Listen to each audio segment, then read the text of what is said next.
President Biden's visit to Westby comes as more eyes are drawn to western Wisconsin and its congressional race. Republican Derek Van Orden won the open seat in a tight race in 2022, but as Election Day gets closer and outside spending continues to grow, Nathan Denzine reports experts predict this year's race will be even tighter. Nobody is taking the 3rd Congressional District for granted in 2024. This is a very competitive district. The road to the White House runs through Wisconsin 3. Am I going to campaign for myself? Absolutely. Other local candidates? Absolutely. The 3rd, which encompasses most of western and parts of central Wisconsin, is the most purple district in a purple state. Every vote is up for grabs. Republican Derek Van Orden is the incumbent after winning the open seat in 2022. He declined multiple requests to be interviewed both in person and virtually for this story, but spoke to a Milwaukee Journal-Sentinel reporter at the RNC in July. If people look at my record and they understand how many hours we put in to craft very solid legislation to help out the 3rd, then they should be voting for me. His supporters point to committee appointments, especially to the House Committee on Agriculture, as proof he's working for residents in the 3rd. I've worked, I don't know how many hundreds, if not thousands of hours getting through a bipartisan farm bill that is a remarkable piece of legislation that's going to help everybody from our smallest farmers all the way to the larger farms. Derek Van Orden is known as this very polarizing figure. Anthony Chergosky is a political scientist at UW-La Crosse. He says the House hasn't done much overall. Basically, Congress has just been trying to keep the lights on. I mean, they've been really accomplishing the bare minimum. Since January 2023, Congress has passed just 43 bills. The bill is passed. In the previous 2 sessions, they averaged about 200 bills passed. How much of this campaign is going to be about the legislative record of Derek Van Orden? We just don't know. Since his inauguration, 4 bills with Van Orden as a sponsor or co-sponsor have been passed by the House. 3 are related to the armed services, and 1 clarifies that federal funds can be used to buy archery or shooting sports equipment in schools. Committees Van Orden is a member of have also passed legislation. The largest is a 2024 farm bill that has drawn bipartisan praise, but has still not yet been signed into law as legislators haggle over details.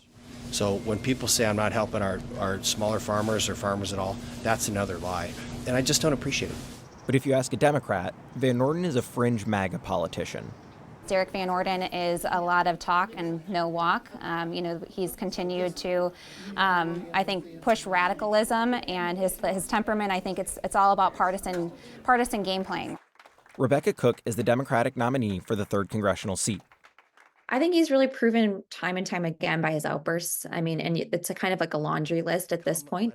Outside of his legislative record, controversy has followed Van Orden since his first run in 2020. He attended Trump Stop the Steal rally on January 6th, brought a loaded handgun through TSA, yelled at a teenage librarian over an LGBTQ+ book display, yelled at a group of teenage Senate pages in the U.S. Capitol for taking pictures, shouted over President Biden's State of the Union address, and got into a heated altercation with a protester outside of the RNC. People are just plain embarrassed, I think, by the actions that he takes. I would love them to actually look at my voting record and not listen to the noise that's been putting out. Van Orden's voting and sponsorship record shows he's the most moderate member of Wisconsin's congressional delegation. You guys don't understand how many Democrat friends I have in Washington, D.C. The press won't report it. But Dems aren't convinced. I can promise you that when push comes to shove, a lot of the radical things that he's talking about consistently on social media, consistently in the press, are going to be where he's going. Cook says that if she were elected, things would be different. I think what really sets me apart are my lived experiences. Experiences like growing up on a family farm in Eau Claire, running a small business, and waitressing 3 nights a week, even during the campaign. Those types of lived experiences, I think, lend themselves well to being a legislator that really understands what working people are looking for in their representative and what I can deliver on in Congress. Cook says she would like to serve on the House Ag Committee, as Van Orden does, and work on the Farm Bill to make sure it protects small family farms.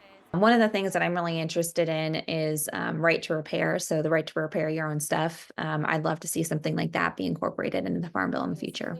She also wants to expand access to health care in western Wisconsin, where the number of providers has shrunk since the pandemic.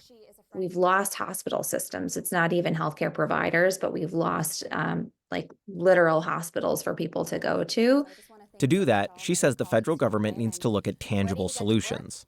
What Medicare reimbursement rates look like for hospitals in order to be staying open and serving critical populations. Cook says other priorities include codifying Roe v. Wade, taking on corporations who have been price gouging consumers, and securing federal funding for PFAS cleanup. At former President Trump's rally in La Crosse, Van Orden said he also wants to talk about policy.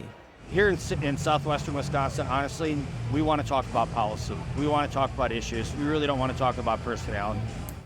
But Van Orden's website, where he lays out his top policy priorities, has not been updated since 2021. His positions include ending COVID-19 restrictions on schools, tax cuts, and, quote, leading with integrity. Van Orden's social media accounts are also light on policy, and PBS Wisconsin could not find a campaign platform or specific policy positions elsewhere. As to how all of this will play out, it's anyone's guess. Can Derek Van Orden continue to emphasize his brand as a political outsider, even though he is now in Congress? And can Rebecca Cook withstand millions of dollars of negative campaigning? Political insiders believe Van Orden still has the inside track, but with money from state and national groups pouring into the race, nothing is certain. Derek Van Orden is a favorite, but not overwhelmingly so.